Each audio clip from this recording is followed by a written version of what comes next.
What's going on YouTube? Welcome to the saga that is my Porsche Boxster 2.7 hell.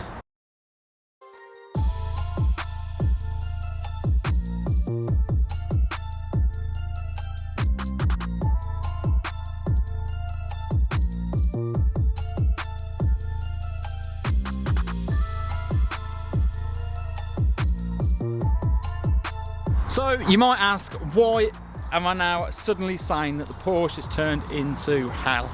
Well, if you're new to the channel,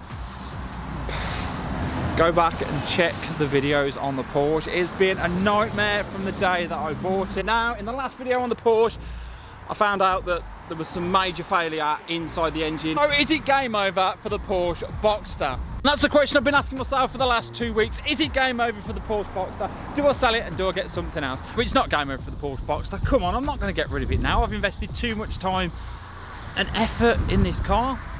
I've arranged to get the bottom end of the engine rebuilt with new chains, new IMS, new bearings, new piston rings, and all of the guides and the rails that need to go in the engine.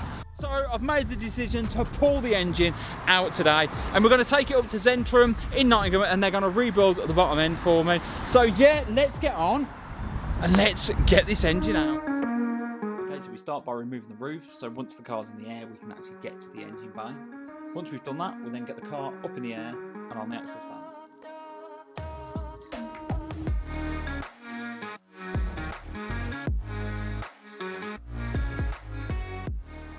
Okay, so we've got the car up on axle stands. Now we just simply need to take the exhaust manifold off on the passenger side and we can drop the engine out. So yeah, let's get on, get that off.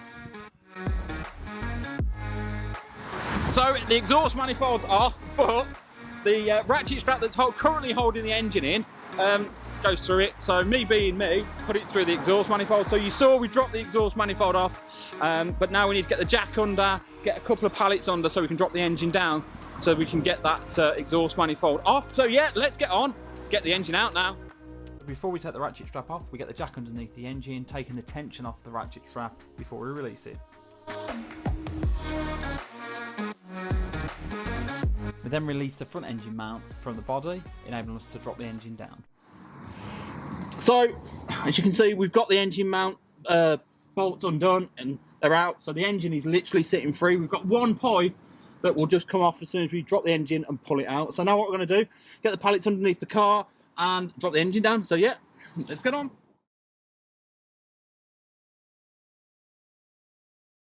Okay, so you see what I was going for here.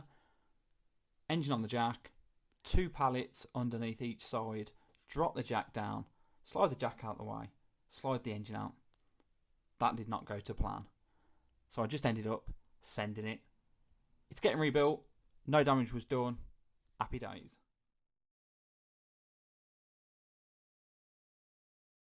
The engine is out, and what a mission. So thanks out for Tom giving me a hand. We have damaged a few little bits, but they're easily replaced. There's no way I would recommend anybody getting one of these engines out on your drive.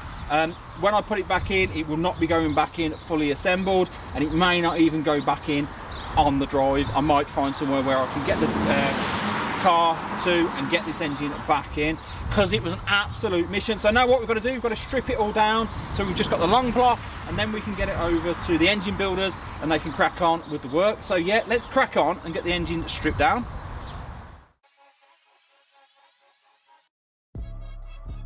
Okay, so the driver's side of the engine was pretty much stripped down. We just popped that head back off, only been on about a week. We then move over to the passenger side, removing the rocker cover so we can get access to the cams. We take the cams off, remove any auxiliary parts that are on the head that aren't needed or necessary, and then we drop the head off. Once the head's off, we then flip the engine over and start removing all of the non-essential auxiliary parts.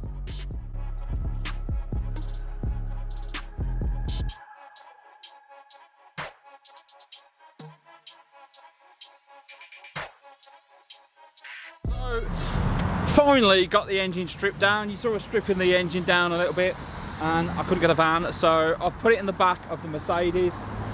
I don't know whether that's a good idea or not. We've got it in. I don't know whether we're going to get it out the other end. So yeah, we're going to head over to Zentrum in Nottingham now and drop the short block over to them so they can rebuild it for me. So yeah, let's get on. This is how the Porsche Boxster engine drop-off finishes. So on the way back, the Mercedes auxiliary bar has been shredded and it's all the way round the crank, and I'm gonna have to get the car recovered. So guys, it's the morning after the night before and the Mercedes has killed itself. Now the reason it's dead is simply because of an ill-fitting oil filter, which is at the top of the engine, which has leaked over the front of the engine, which has made the belt jump and strip and wrap around all of the pulleys. The crank pulley and all the adjusters need changing now because it's literally damaged every single one of them. Now Mercedes have taken ownership of this simply because they fitted the oil filter and they did the service last year, so that's all good. That's all we get paid for. We should have the car back sometime next week. There is a video coming on the Mercedes next week I'm really excited about, so stay tuned for that. Don't forget to turn those notifications on. Now back to the Porsche. So the engine is at Zentrum. We couldn't do any filming at Zentrum purely because of the customer cars there. And I totally get that. They don't want their cars plastered all over the internet, and that's fine. Now, what Zentrum are going to do, they're going to strip the block down, they're going to check the crank and make sure it's all okay, make sure the engine is fine to rebuild. Then they're going to rebuild it with main bearings, crank bearings, conrod bearings. The IMS is getting done. What else? Piston rings. Then they're going to rebuild it, check it over, and then it comes back, and then we can get it built back up, and finally we will get the Porsche back on the road and the engine will be running. The engine's probably going to be worth more than the actual car, but I don't care because there's lots to come with this Porsche Boxster. Now guys, if you like what you see, whether it's the Mercedes or whether it's the Porsche or whether it's something else that might be coming to the channel really soon, don't forget, smash that subscribe button, turn the notifications on, give me a thumbs up and comment in the comment section below, and I'll catch you in the next video. Thanks for watching guys.